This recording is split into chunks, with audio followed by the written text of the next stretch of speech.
What's up? I was just thinking about faith, right? Faith is the key to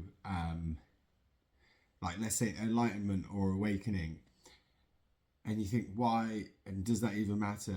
And why should I believe in God? And it's like you should you should have faith, because that is the very key to unlocking consciousness. And you think, well, what a stupid argument. Why would I want to unlock consciousness? It's like, because consciousness is all there is. That is literally the game we're playing. So all of the arguments we have are like rooted in like this implicit understanding that I'm basing all of my evidence and arguments on everything I've ever seen or experienced, which means all reality is independent to each and every single one of us. So our consciousness is all there is. And you think, well, it's random. If it's random, what holds us together? I'm not sure. But if we're able to like abandon our logical self and say, what if there's something more? Which is not hard to say, because we all feel completely spiritually bankrupt at the moment. So to then take the next step of, what if something actually made this consciousness, because it's so magical. It's so magical. It's like, it's insane when you really think about consciousness.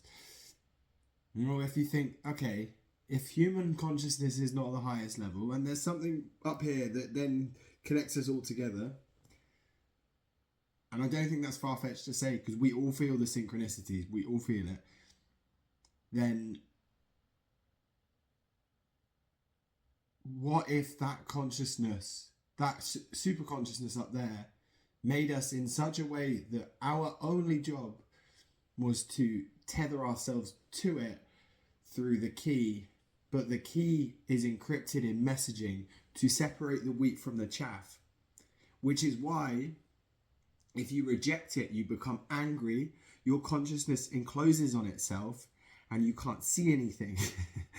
So the more curious you become, the more your heart and your soul and your mind awaken, and then the fog of the nonsense world, which we all see, the fog of the nonsense world starts to clear. So like, it's this beautiful tethering of yourself to the fabric of him up there, or it or she. I think him. We'll go with the Bible. And our only job is to say, I recognize you. I recognize you. Even though the world is set up in a way to go against, and you think, well, why? And it's like, because the more you recognize, even in spite of the persecution and rejection and the betrayals and people telling you you've lost your mind, etc., even in spite of that, I can still tether myself to you, because I see you from here, because I've been curious enough. And the more curious I am, and the more I sacrifice and discipline myself, the more you reveal by enlightening my consciousness and showing me the truth. How?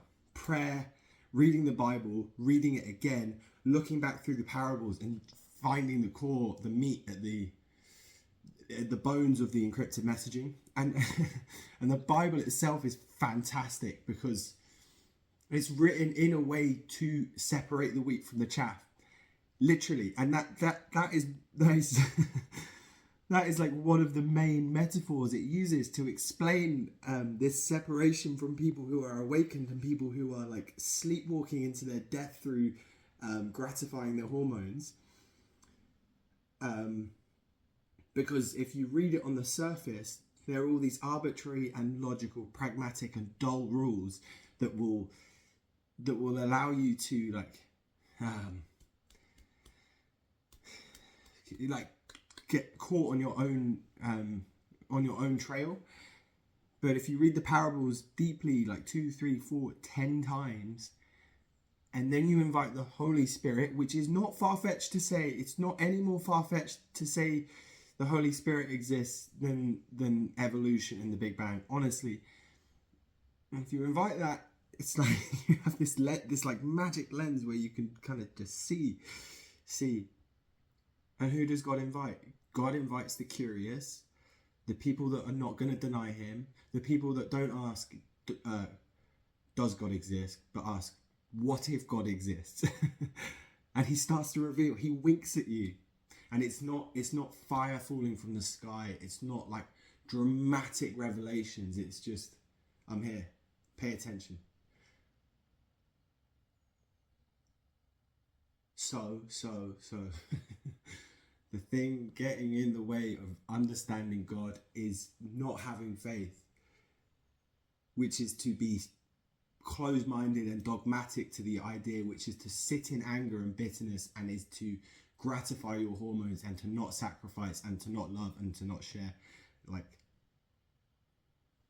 Just humor the idea that God exists and he will reveal himself to you. I promise you.